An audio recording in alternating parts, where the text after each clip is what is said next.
নমস্কার, welcome to নারিট কামারবোডিয়া Tara Maa সংঘের পরিচালনায় আগামী ৩২শে জ্যৈষ্ঠ মনসা মায়ের প্রতিমা আনয়ন উপলক্ষে তমলুক থেকে আসছে তাসা ব্যান্ড।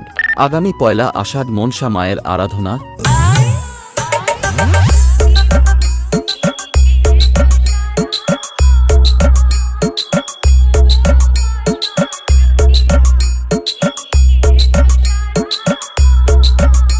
এবং আগামী আষাঢ় মাসের ৪ তারিখে মনসা মায়ের বিসর্জন, তাই সেই উপলক্ষে পুরো এলাকা কাঁপাতে ও সকলকে নাচাতে আসছে তমলুক থেকে বাবা বিশ্বেশ্বর সাউন্ড। मैं जब आऊंगा तब तू डर जाएगा, जब मैं बजाऊंगा तब तू मर जाएगा, मुझ में है दम, मैं हूं नंबर 1।